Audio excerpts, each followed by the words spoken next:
என்ன CSK fans ரொம்ப சந்தோஷமா இருக்கீங்க போல இருக்கே. டாப்ல இருக்கவங்களாம் தோத்தா யார் மகிழ்ச்சி அடைவாங்க அப்படின்னா கண்டிப்பா சிஎஸ்கே ஃபேன்ஸ் தான் ரொம்பவே மன மகிழ்ச்சி அடைவாங்க. இன்னைக்கு டிசி எப்படியாச்சும் தோத்தரணும் அப்படின்னு சொல்லிட்டு பார்த்தீங்கன்னா யாகம் கூட வளர்க்க வாய்ப்பு அதிகமாகவே இருக்கு. நானும் அப்படிதான் காய்ஸ். அதாவது நம்ம டீம் வந்து உள்ள போனோம் அப்படின்னா எந்த டீம் வேணாலும் வெளியே போனோம் அப்படின்னு சொல்லிட்டு பார்த்தீங்கன்னா எல்லாருமே வந்து ரொம்ப ஆர்வமாக பார்த்துட்டு இருப்போம். ஜிடி லிட்டரலி வந்து பார்த்தீங்கன்னா நொறுக்குறாங்க போட்டுக்கிட்டு அப்படின்னே சொல்லலாம். சுமன் கில்லு வருங்காலத்தில் கேப்டன்சி எனக்கு வேணும் அப்படிங்கிற பார்த்தீங்கன்னா ரொம்ப குறிக்கோளா இருக்காரு போல இருக்கு. வேற லெவல்ல கேப்டன்சி பண்றாரு. எனக்கு எங்க ரொம்ப பிடிச்சிருந்துச்சு அப்படின்னா மதியான மேட்ச் கடைசி 20வது ஓவர் வரைக்கும் நான் ஒழிச்சு வச்சிருந்தேன்னு சொல்லிட்டு அந்த 20வது ஓவர் போய் பார்த்தீங்கன்னா சாய் கிஷோர் வந்து கூட்டு வந்து ஓவர் போட வச்சு விக்கெட் எடுக்கிற வைக்கிறாரு. வேற லெவலில் கேப்டன்சி பண்ணுறாரு. 200+ நீங்கள் அடித்தாலுமே நாங்கள் தான் அப்படின்ற மாதிரி பார்த்தீங்கன்னா சூப்பராகவே இன்னைக்கு வந்து பண்ணியிருக்காங்க. ஸ்கோர் கார்டெலாம் பார்க்கும்போது எனக்கே ஆச்சரியமாக இருக்குது. 500 அடித்தாலும் அடிச்சிருவாங்க போல இருக்குது அப்படின்ற மாதிரி தான் இருக்குது. ரொம்பவே வந்து சூப்பராகவே போயிட்டுருக்கு. இந்த வீடியோ எண்டில் வந்து பார்த்தீங்கன்னா ஒரு 3 டீம் பற்றி நான் பேசணும்னு இருக்கேன். அவங்க வந்து பிளே ஆஃப் போவாங்களா இல்லை அப்படின்ற மாதிரி ஒரு சூப்பரான இன்ஃபர்மேஷன் உங்களுக்கு கண்டிப்பாக கொடுக்குறேன். இன்னைக்கு டிசி விசஸ் ஜிடி மேட்சோட ஹைலைட்ஸ் என்ன சூப்பரான விஷயங்கள் நடந்துச்சு எல்லாத்தையுமே நம்ம ஃபுல்லாகவே பார்த்துடலாம். ஹாய் மக்களே, நான் உங்கள் சியாம். அதாவது பார்த்தீங்கன்னா டாப்பில் இருக்கவங்க எல்லாரும் பார்த்தீங்கன்னா சறுக்கிறதும் கீழே இருக்கவங்க மேலே ஏறுறதும் அப்படின்ற ஒரு வாடிக்கையாக இருக்குது. மும்பை பார்த்தீங்கன்னா ஃபுல் ஃபார்மில் வந்து ஃபுல் ஃப்ளட்ஜில் இறங்கி வர ஆரம்பிச்சிட்டாங்க. கொஞ்சம் சிஎஸ்கே வந்து அங்கங்கே பார்த்தீங்கன்னா பட்டி டிங்கரிங்லாம் பார்த்துட்டு இருக்காங்க. ஆனால் நீ என்ன பண்ணாலும் பார்த்தீங்கன்னா என்னால் எந்திரிக்கவே முடியாது அப்படின்ற மாதிரி பார்த்தீங்கன்னா எஸ்ஆர்ஹெச்சோட நிலைமை தான் ரொம்பவே மோசமாக இருக்குது. அதை பற்றி நம்ம லேட்டராகவே பேசுவோம். இன்னைக்கு வந்து பார்த்தீங்கன்னா டாஸை ஜெயிச்சோன்னு இந்த சுமன் கில் வந்து நான் வந்து பவுல் பண்ணுறேன் அப்படின்ற மாதிரி சூப்பராக ஒரு டிசிஷன் எடுத்தாரு. பவர் பிளேல பாத்தீங்கன்னா இதுதான் வந்து டிசியோட ஹையஸ்ட் ரன்னாவே இருந்துச்சு. அபிஷேக் பூரல் வந்தோடனே கொளுத்த ஆரம்பிச்சிட்டாரு. ஒரு 19 ரன்னு 18 ரன்னு பார்த்தீங்கன்னா 9 பால்லே அடிச்சிட்டாரு. ஒரு 6 3 4 போட்டு கொளுத்தி எடுத்துகிட்டு இருந்தார். அப்புறம் கருண் நாயர் 300லாம் அடித்ததா கேள்விப்பட்டேன் டெஸ்ட்டில். அப்படிப்பட்ட பிளேயரை வந்து பார்த்தீங்கன்னா இன்னுமே வாய்ப்பு கிடைக்காம பார்த்தீங்கன்னா சூப்பரான ஒரு கேமியோ பண்ணார். 31 ரன்கள் அடித்து கொடுத்தாரு அப்படின்னே சொல்லலாம். 6 4 பறக்க விட்டுக்கிட்டு இருந்தார். அப்புறமேட்டு கடைசியாக தான் வந்தால் நம்ம சட வச்ச அன்னை KL ராகுல் அப்படின்னு சொல்லிட்டு சூப்பராக ஆரம்பித்தார். பார்த்தீங்கன்னா திடீர்னு பார்த்தீங்கன்னா அன்னை காணாம போயிட்டாரு. 28 ரன்னுக்கு பார்த்தீங்கன்னா ஒரு 6 4 அடிச்சு பார்த்தீங்கன்னா காணாம போயிட்டாரு. அப்புறம் தான் வந்தார் கேப்டன் அப்படிங்கிற மாதிரி ரொம்ப நிதானமாக பொறுமையாக ஒரு 39 ரன்கள் தேவையான நேரத்தில் தேத்தினாரு அப்படின்னே சொல்லலாம். ஸ்டெப்பு வச்சு நானே அடிக்கிறேன் அப்படின்னு சொல்லிட்டு பார்த்தீங்கன்னா சூப்பராகவே அவர் ஒரு 31 ரன்கள் தேத்தி கொடுத்தாரு. அசுதோஷ் சர்மா கடைசியில் ஒரு ஹிட்ரு வேணும்னா பங்காளி மாமா வாமாமா அப்படின்னு சொல்லிட்டு பார்த்தீங்கன்னா அவரை கரெக்டாக வந்து ஒழிச்சு வச்சிருக்காங்க. வந்தாலே கேமியர் லாஸ்ட் ஒரு 3 ஓவர்லாம் தலைவனை இறக்கி விட்டுன்னு வச்சுக்க காற்று வெளியிட தான் போட்டு கொளுத்தி எடுத்துடுறாரு. இதுல 3 6 2 4 பார்த்தீங்கன்னா 37 ரன்கள். அவர் தான் ஒரு குரூசியலான இன்னிங்ஸ். ஒரு 200+ போறதுக்கு வந்து ரொம்பவே உதவிகரமா இருந்தாரு அப்படின்னே சொல்லலாம். அதுக்கப்புறம் எல்லா பவுலர்ஸாக வந்து டப்பு அவுட் ஆயிட்டாங்க. பிரசித் கிருஷ்ணா பார்த்தீங்கன்னா ஜிடிக்காக இன்னைக்கு சூப்பரா போட்டு ஒரு 4 விக்கெட் எடுத்தாரு. நம்ம வந்து முன்னாடி எல்லாம் சன்ரைசர்ஸ்ல இந்த மாதிரி மேட்ச் எல்லாம் பார்க்கும்போது யார் ஹையஸ்ட் விக்கெட்டு ரஷீத் கான் மாமா அவன் இருக்கும் போது எவன் விக்கெட் எடுக்க முடியும் புவனேஸ்வர் அப்படின்ற மாதிரி சொல்லுவோம். இப்பெல்லாம் மறைஞ்சிருச்சு. காலம் எவ்வளவு மாறுது பாத்தீங்கன்னா. இப்ப ரஷீத் கான் ஓவர்லாம் ஈஸியா அடிக்கிறாங்க. பும்ரா ஓவரே ஈஸியா அடிக்கிறாங்க. அந்த மாதிரி பாத்தீங்கன்னா யங்ஸ்டர்ஸ் கையில இருக்கு அப்படின்னே சொல்லலாம். பிரசித் கிருஷ்ணா சூப்பராகவே போட்டு 4 விக்கெட்டுகளை வந்து இன்னைக்கு சூப்பரா செம்மையா அடிச்சாரு. அப்புறம் சிராஜ் பாத்தீங்கன்னா ஓவர் கிழிஞ்சாலுமே ஒரு விக்கெட் எடுத்திருந்தாரு. இசான் சர்மா எத்தனை வருடங்கள் ஆனாலும் பாத்தீங்கன்னா சூப்பரா போட்டு கொடுத்து விக்கெட் எடுக்கிறாரு. இன்னைக்கு போட்ட பவுலர்களே பாத்தீங்கன்னா அவர் தான் நல்லா போட்டார். 2008 இருந்து தலைவன் ஆடிக்கிட்டு இருக்காரு. இன்ன வரைக்கும் பாத்தீங்கன்னா சூப்பராகவே அவங்க டீமுக்கு பண்ணி கொடுத்துட்டு இருக்காரு அப்படின்னே சொல்லலாம்.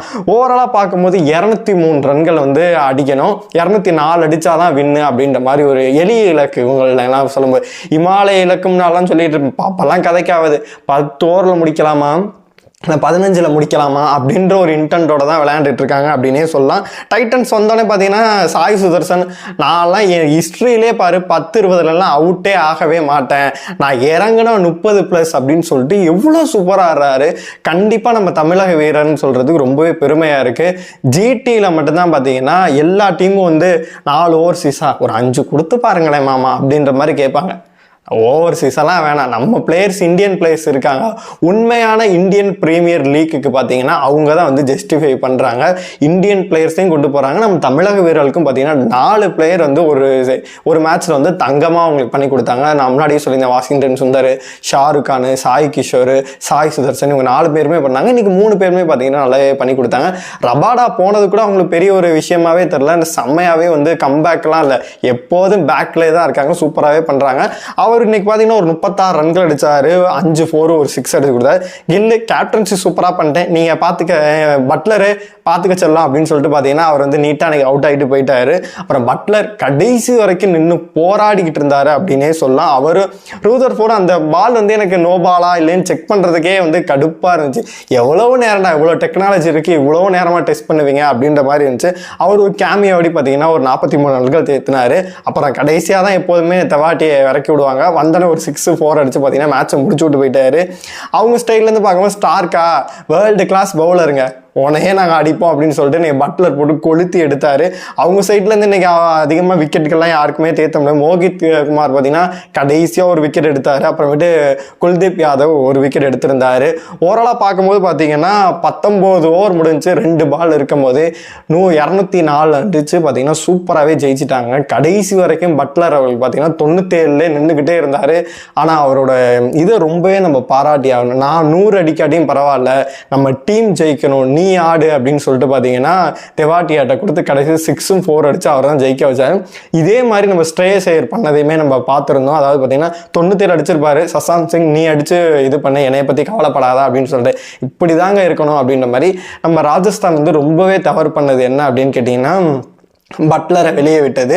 அது பெரிய கதையாக போயிட்டுருக்கு. இந்த சேட்டா வெளியில் ஏறிடுவார் அப்படின்ற மாதிரி சொல்கிறாங்க, கேப்டன் அவர் மதிக்க மாட்டேங்கிறாங்க, ரியான் பராக் பார்த்தீங்கன்னா ஓனரோட சொந்தக்காரங்க அப்படின்றதெல்லாம் அவருக்கு வந்து முக்கியத்துவம் கொடுக்குறாங்க அப்படின்ற மாதிரி போயிட்டுருக்கு. பட்லரை தேவையில்லாமல் அவங்க விட்டது வந்து மிகப்பெரிய ஒரு குறை அப்படின்னே சொல்லலாம். இங்கே பார்த்தீங்கன்னா முடிச்சு கொடுத்துட்டு போயிட்டார் அப்படின்னே சொல்லலாம். இதன் மூலியமாக டேபிளில் முதல் இடத்துக்கு வந்து வந்துட்டாங்க. டெல்லியை வந்து கீழே இறக்கி விட்டு 2வது இடம் வந்துட்டாங்க. 2 பேருக்கும் பார்த்தீங்கன்னா டஃப் ஃபைட் கொடுத்துட்டு இருக்காங்க அப்படின்னே சொல்லலாம். இப்போ டேபிளில் வந்து பார்த்தீங்கன்னா ஒரு மாற்றங்கள் ஏற்பட்டிருக்கு. சிஎஸ்கே ஃபேன்ஸ், கீழே இருக்க ஃபேன்ஸ் எல்லாமே பார்த்தீங்கன்னா, அதாவது எஸ்ஆர்ஹெச் இவங்க ஃபேன்ஸ் எல்லாம் ரொம்பவே சந்தோஷப்படுவாங்க. ஏன்னு கேட்டிங்கன்னா சிஎஸ்கே தான் ரொம்ப சந்தோஷப்படுவாங்க, ஏன்னா இவங்க 5 தோத்துருக்காங்க. இப்போ டெல்லி 2, ஜிடி 2, இப்போ அடுத்து பார்த்தீங்கன்னா ஆர்சிபி 3, அந்த மாதிரி அடுத்தடுத்த டீம்களை 3, ஒரு சில பேர் 4 தோத்துருக்காங்க. இந்த மாதிரி எல்லாரும் பார்க்கும்போது இவங்களுக்கு கொஞ்சம் சந்தோஷமாக இருக்குது. நம்ம ஒரு அடுத்த மேட்ச் எல்லாமே ஜெயிச்சு இவங்கெல்லாம் தோற்றுக்கிட்டு கால்குலேட் பண்ணி போட்டோம்னா நம்ம உள்ளே போயிடலாம் அப்படின்ற மாதிரி ஒரு ஆசையில் தெரிஞ்சிட்டு இருப்பாங்க. நான் ஒரு 3 டீமை பற்றி நான் சொல்லலாம் அப்படின்னு சொல்லிட்டு ரொம்பவே விருப்பப்படுறேன். அதை பற்றி தான் சொல்லி வரேன். ஒரு 7 டீம் வந்து எடுத்துக்கோங்க, ரொம்ப இன்டென்ட்டோட சூப்பராக விளையாடுறாங்க. அவங்க மேட்ச் பார்க்கறது ரொம்ப இன்ட்ரெஸ்டாக செம்மையாகவே இருக்குது. ஆனால் ஜெயிக்கக்கூடிய மேட்சை பார்த்தீங்கன்னா ஆர்ஆர் தோக்குறாங்க. என்ன பிரச்சனை தெரியல, உள்கட்சி பூசல் இந்த மாதிரி பல பிரச்சனைகள் போயிட்டு இருக்கு. எஸ்ஆர்ஹெச் டீம் பவுலிங் குறை அப்படின்னு சொல்கிறாங்க. ஒரு ராகுல் சகார் இருக்காரு, முகமது சமி ஓவர் கிளியுது, இந்த மாதிரி ஓவர்கள் பேட் கமெண்ட்ஸ் நல்ல விக்கெட்டுகள் எடுக்கிறாரு. சரி, பவுலிங்கை விட்டு தரலுங்க, பேட்டிங் பார்க்கும்போது நான் உண்மையிலே இந்த சீசன் ஆரம்பிக்கும் போது கண்டிப்பாக நினச்ச டீம் கண்டிப்பாக சன்ரைசர்ஸ் இந்த தடவை 600 அடிப்பாங்க, 400 இந்த தடவை அடித்து வேர்ல்டு ரெக்கார்ட் பண்ணுவாங்க அப்படின்னு தான் நினச்சேன். அப்படி ஒரு பேட்டிங் லைனப் ஓப்பனிங் இப்போ நீங்களே பாருங்கள். அபிஷேக் சர்மா 140 அடிக்கிறாரு, ஹென்ரி கலாசன் இருக்கார், டிராவிஸ் ஹெட் இருக்காரு, நிதிஷ்குமார் ரெட்டி இருக்கார். இந்த மாதிரி பார்த்தீங்கன்னா செம்ம பேட்டிங் லைனப்பு. எடுத்தோடனே வந்த மேட்ச்லேயே பார்த்தீங்கன்னா 100 வந்து இவர் போடுறாரு, இஷாந்த் சர்மா போடுறாரு. அந்த மாதிரி இஷாந்த் சர்மாவில் இஷான் கிஷன் போடுறாரு.